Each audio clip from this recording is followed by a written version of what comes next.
자, 그리고 자, 이거는 일단 뭐 아이스 브레이킹을 하려고 이제 준비한 건데 네. 자, 보시면은 이거 비켜야 돼.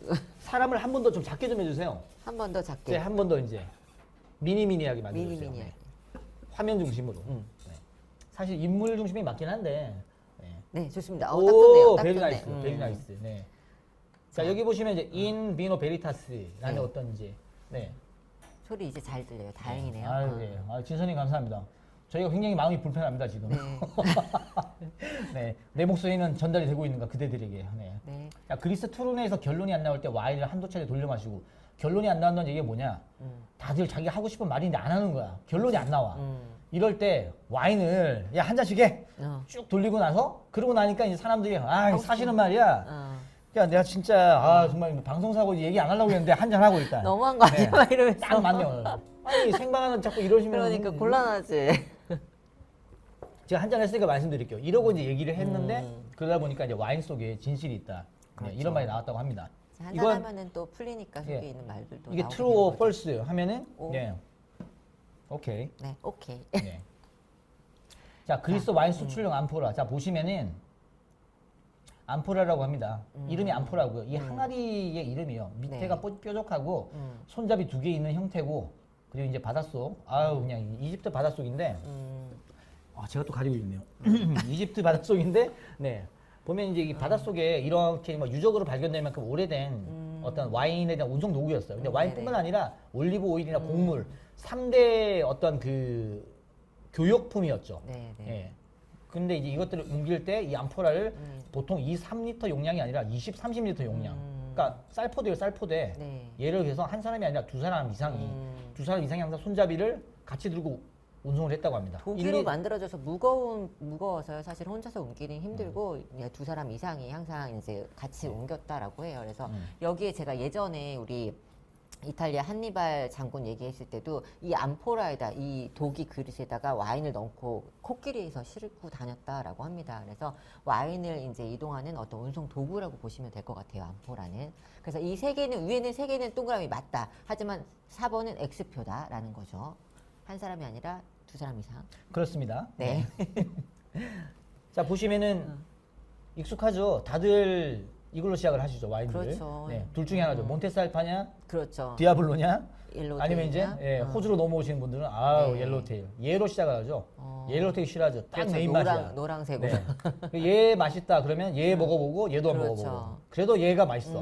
네.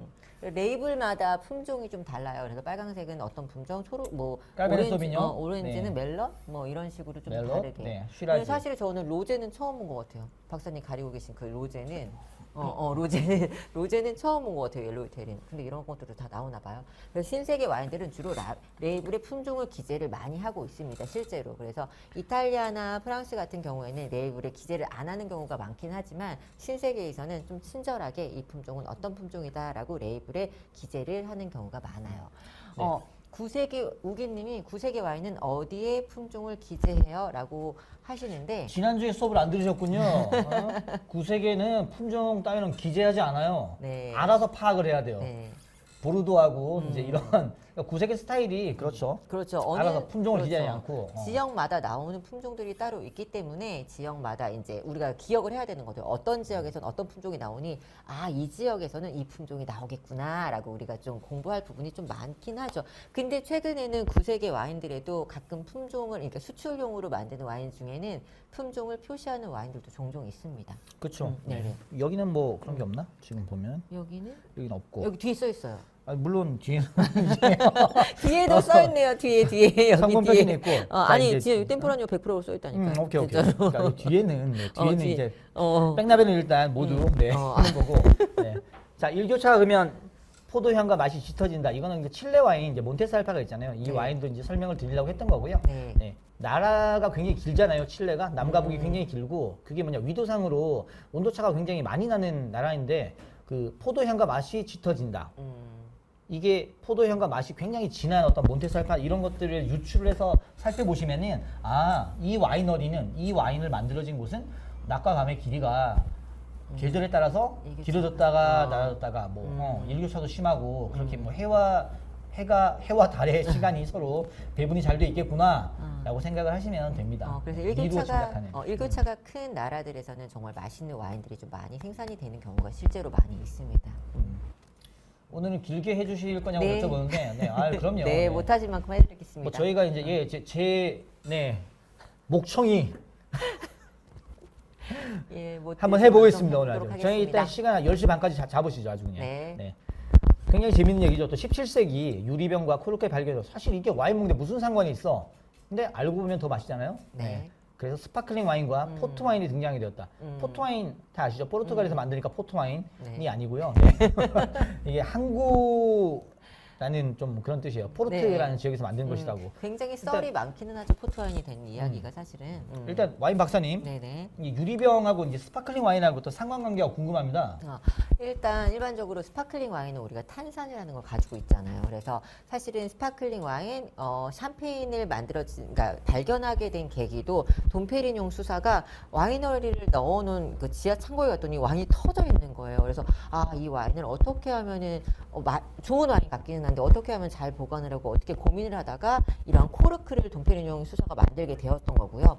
유리병도 이제 이 스파클링 와인이 터지지 않게 잘 보관하기 위해서 만들어지게 되었고요. 포트와인 같은 경우에도 실제로 예전에 포트와인이 생기게 된 계기는 프랑스와 영국이 100년 전쟁을 했었어요. 그 전에는 영국에서 프랑스 와인을 항상 가져다 먹었죠. 편하게. 근데 100년 전쟁을 하니까 서로 관계가 너무 불편한 거죠. 그래서 야 이제 너네들 이제 좀 속된 말로 더럽고 치사해서 너네 와인 못 먹겠다. 프랑스 와인 못 먹겠다. 그렇지. 너네 와인 못 먹겠다. 아쉬운 소리 못 하겠어. 그럼 어디 와인을 먹지? 고민을 하다가 뭐 스페인이나 그 가까이에 있는 포르투갈의 와인을 막 찾게 된 거죠. 근데 포르투갈 와인이 괜찮은 것 같고 세금도 싸기 때문에 그럼 쟤네 와인을 가져다 먹어야지. 근데 가지고 오는 동안 뭐 배를 타고 오기 때문에 해도 쬐고 하게 해서 와인이 산화가 되고 곧 망가지는 와인이 너무 많은 거예요. 그래서 어떻게 하면 이 와인을 좀 잘 먹을 수 있을까라고 고민을 하다가 이 일반적인 와인에 브랜디를 첨가하게 된 거예요. 일반 와인에 브랜디를 첨가할 수 있었던 거는 브랜디도 이제 포도로 만들기 때문에 첨가가 가능하거든요. 그래서 일반 와인에 보통 일반 와인은 뭐 도수가 높아 12도에서 한 14, 15도까지 하는데 거기에 더 높은 브랜디를 첨가를 하게 되니까 주정이 강화가 된 거죠. 네, 알겠습니다. 그래서 포트 와인이 이제 주정 강화 와인이 생기게 되었죠. 근데 이 운송 과정이 이제 유리병이 좀 더 잘 안전하게 운반을 할 수 있어서 만들어지게 되었습니다. 그래도 뭐 잘 이제 뭔가 이해를 더 돕고자 말씀드리자면 이제 포트 와인이 스파클링 와인은 기압이 세잖아요. 네. 기압이 세기 때문에 또 유리병을 뭔가 좀 더 뭔가 뭔가 단단하게 만들 수 있는 그런 그렇죠. 기술이 나온 다음에 그러니까 17세기에 접어들어서야 이제 그런 어떤 스파클링 와인이나 이런 제조하는 방법들이 과학적인 기술의 도움과 함께 그렇죠. 발전하게 된 거고 포트 와인이 지금 이제 쭉 말씀 주신 게 영국 사람들이 그 당시에 유럽에서 가장 큰 와인 소비자였는데 네. 프랑스 와인을 그렇게 좋아해서 보르도가 제일 가깝잖아요 영국하고는. 네, 맞아요. 사 먹다가 이제 포트 와인이 그러면 유리병의 그 발명과 뭐 무슨 상관이 있느냐? 그러면 여기 보시면 뭔가 맨 오른쪽 아시죠? 저희는 와인대학 아시죠? 나머지 다 저희가 강의하는 자료들을 전부 다 PDF 만들어서 저희가 자료를 띄워드려요. 네. 나중에 자세히 읽어보시고요. 네. 이 자료를 발췌하면서 와인 아틀라스, 네, 굉장히 유명한 책이죠. 네, 한 책이고요. 로마 시대 이후 랄랄랄랄라 그 다음에 유리병으로 가장 큰 덕을 본 것은 독한 포트 와인이었다. 왜? 영국인들이 포트 와인을 마시기 시작한 것은 17세기 후반인데 이게 이딴 전쟁으로 인해 누구랑 싸웠겠어요? 프랑스하고. 영국이 프랑스를 싸우다 보니까 얘네들 와인을 못 먹겠어. 그리고 프랑스에 자꾸 세금을 붙여. 주기 싫으니까. 근데 그러다 보니까 이게 유리병이 생기고 나서야 포르투갈은 그 당시 17세기 후반에 굉장히 먼 나라였단 말이에요. 근데 유리병이 생기니까 여기다가 포트 와인은 또 알코올 도수를 굉장히 높여가지고 브랜디를 첨가하기도 하고 오랫동안 운송에 적합했기 때문에 배를 타고 오는 동안 상하지 않을 수 있었죠. 그러니까 영국 사람들이 이 포트 와인 포르투갈 거 유리병에 담아서 오니까 괜찮네 라고 사 먹은 거예요. 그래서 유리병이 포트 와인의 발전에 영향을 끼쳤다는 스파클링 샴페인과 포트 와인은 유리병이 생겨서 컸다. 그래서 이제 병의 모양이 이렇게 작은 병부터 높은 병까지 바뀌게